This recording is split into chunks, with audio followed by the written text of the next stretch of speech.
What's up, everyone? My name is Jimmy with Swiss Realty here. In today's video, I'm going to be going over a deal analysis for one of the properties that I've closed in the past. With that being said, I'm going to introduce myself. My name is Jimmy with Swiss Realty. I help investors buy their next buy and hold, BRRRR, flip, short-term, or even mid-term rental as well too. So again, anything in the investment space, that's what I can help with here in the Columbus, Ohio area. But with that being said, let's get straight to the video. So in this video, we're going to go over a past deal that I've closed for one of my other past clients last year. The address is 1966 Brockton Road.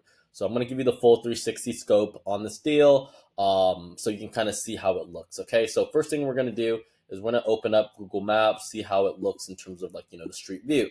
So here's how it looks residentially, the type of neighborhood that it's in. One thing I want to let you know is anytime it comes to buying an investment property, I always recommend make sure to look at Google Streets, see how the neighborhood looks. Are there trash everywhere? Are there cars parked on, the lawn? Are people taking care of their, of their lawns? Are there homeowners living there? What's the type of demographic? So from what I see, I like the location. Again, it looks very residential. And it looks like, I don't know, it looks like a good spot to buy an investment property. So again, that's what I see in terms of location. So with that being said, next part is I'm just going to really quickly kind of show you the pictures of the inside of the property as well too. So let's go through these. So, all right. So skimming through the photos, what I see is, okay, obviously you're going to need to do all new flooring in the house, probably new paint as well too. Those are probably the two biggest things. As you can see, definitely a lot of cosmetics. Kitchen looks to be in pretty good shape. Maybe update the kitchen a little bit, update the bathroom. It looks like nothing crazy. I wouldn't replace it, especially when it's a rental. You don't have to. That's a very important distinction I want to make. Is it a rental or is it a flip? When it's a rental, you can kind of get away with a lot of stuff. But when it's a flip, you got to do all new everything. You got to remodel the bathroom. You got to remodel the kitchen. You got to make sure everything looks brand new and looks amazing.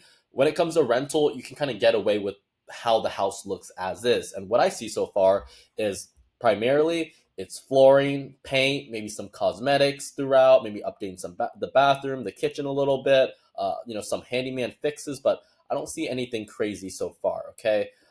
Pressure wash the outside a little bit. Again, very, very simple, manageable things to do. So that's personally what I see as a real estate agent. Okay. So with that being said, so now we know how the location looks. We kind of see some inside pictures of the property. So now we're going to go to our deal analysis calculator and, run some numbers. So first things first is we're going to obviously put in the address in our deal analysis spreadsheet. So this house is 4 bedrooms, two bathrooms, or 4 bedrooms, 1.5 bathrooms, excuse me. It's 1 full bathroom and 1 half bathroom in this case. Okay, so it's 1,324 square feet. And our purchase price, or what my client initially bought it for, was $147,800. And obviously, because they're an out-of-state investor and they bought it as an investment property, they do have to put 20% down in this deal. So because of that, I wrote 20% down. Closing fees, closing fees are typically looking at 1.5% of the purchase price. So again, 1.5%, that's the average. I've seen some of my clients in the past put 5% or 4%. That's way too much. That is way too much. There's no way you're paying that much in closing fees, So again, 1.5%. In my opinion, that's a great average to use. Okay, so then with that being said, down payment amount, which is again 20% of the purchase price. Closing fees, you're looking at $2,000, which again very accurate, I would say. For the renovations, I put $15,000. Some paint, some flooring, updating the kitchen, updating the bathroom, some very light overall cosmetics. Okay, so I put $15,000 for renovations, and then for the annual interest rate, which again, right now I'm looking at the interest rates. The average right now is 6.8%. Based on the nationwide average. So I'm putting 6.8%, and we're doing a 30-year fixed loan or conventional financing in this situation. So next part is we're going to look at the rent. So this is where I use Rentometer. So Rentometer obviously pulls rent comps from Zillow. So it's not based on like my opinion, or it's not subjective. It's based on actual data, okay? And it's based on actual comps from Zillow itself. So what we see so far is there was a house, 1898 Brockton Road. So again, this one's 1966 Brockton Road. So 1898 Brockton Road, which is 0.13 miles. So that's literally on the same street. That's like as good as a comp as it gets. Pretty much same square feet, which again, when it comes to running rent comps, you want to see stuff that's like pretty much same size. You want to see same bedrooms, and you want to see same bathrooms and bedrooms as well too. So again, it's 24 square feet. It's a 4-bedroom, 1-bath, single family house. Again, ours is a single family house. The only distinction I would say is with this one, it only has 1 bathroom. Ours, on the other hand, it has 1.5 bathrooms. So what that means is that our comp is actually better than this one. So what that means is that if anything, we can get a bit higher than what this comp is saying, you know? So again, it's 0.13 miles from ours. So that's as good as it gets. That's literally on the same street. So instead of 1,700, I was like, okay, because we have an extra half bathroom in this situation, I would say we could probably shoot for $1,800 a month, because again, we have that extra half bathroom. This one does not. And on top of that, our comp is also supported by this other one as well too. This one's 0.41 miles, which again, still a good comp. I typically recommend staying half a mile, 0.5 miles or less when it comes to, pulling rent or ARV comps in this situation. This one says they have a 4-bedroom, 1-bath house, and it's pretty much, again, same square feet, and it's renting for $1,900 a month. So in my opinion, I think we can shoot for $1,800 to $1,900 a month in rent with this property. But again, I'm just going to be a little conservative. I'll use $1,800, okay? Next one is property taxes. So what I did is I went on the auditor site to find property taxes in this situation. So what I did is obviously I pulled up the tax amount, as you can see. Give me 1 second. Where is it at? Yeah, property taxes right here. So $2,166. Then we divided it by 12, which got us our property taxes of approximately $180 a month. And then on top of that, we have insurance, which again, for a house of this size, you're probably looking at $85 a month in this situation. And then repairs and maintenance, I'm doing 5%. So this is what I also tell my clients as well too.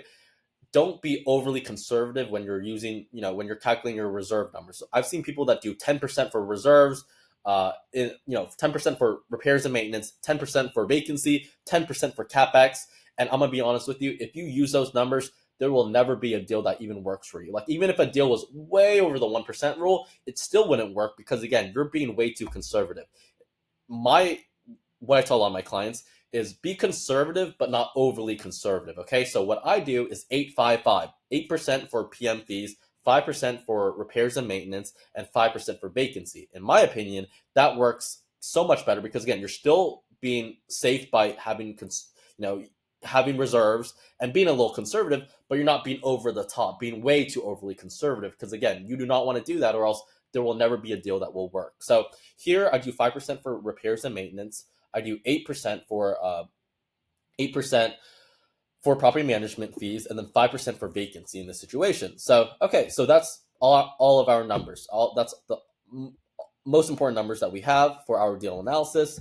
And then scrolling down, so what we see is with this property, we are going to be net cash flowing $447 a month, which is insane, like for one single family house. And that's why I tell my clients as well too, sure, multifamilies are great, but you can still find amazing positive cash flowing deals when it comes to single family houses as well too. If anything, you should be open to everything, because again, this is an amazing deal. You're literally buying a house for the 1% rule. You're putting in some light cosmetics, $15,000 in renovations, but essentially, after you renovate it and you turn it over and you get it up to market rents, which again, $15,000, $20,000 even in renovations, that's going to be like a month or less to get it rent ready essentially. 30 days or less. After you get it rented out, and after you renovate it and you get it rented out instantly, you should be positive cash flowing $447, and that's after reserves as well too. That's an amazing deal. And what I tell a lot of my clients is here in Columbus, Ohio, the typical deals that you typically will see will positive cash flow anywhere from $100 to a few $100s a door. This one's hitting $447 a month from one single family rental, which is insane. That's an amazing deal. So deals like this, I would jump on 10 out of 10 times. This is an incredible deal, and you are netting $5,368 a year in net positive cash flow. That's a home run of a deal, honestly. So aside from that, I'll just kind of scroll down so you can kind of see the rest of the numbers essentially. And on top of that, you have to remember you increase rents every year. So even if you rented it at $1,800 a month, in year one, next year you're gonna do $1,850. The year afterward, you might do $1,950. Next one, you might do $2,000. So your returns only compound and get better year over year. And this is also stated as well too here in the deal analysis spreadsheet. What it's saying is in year one, you're going to be making 11% cash on cash return. That is way better than the SP 500. And this is just from cash flow, obviously. So on top of, getting an amazing cash flow and 11% cash on cash return, you're also getting appreciation, you're getting depreciation, you're getting principal paydown. Cash on cash return doesn't calculate those numbers. So if you add in all those numbers, you're probably making like 25% annual return, which is freaking insane. So with that being said, that is my spiel on this deal analysis. Hopefully that gave you some insight. Hopefully you learned a thing or two about deal analysis here in Columbus, Ohio.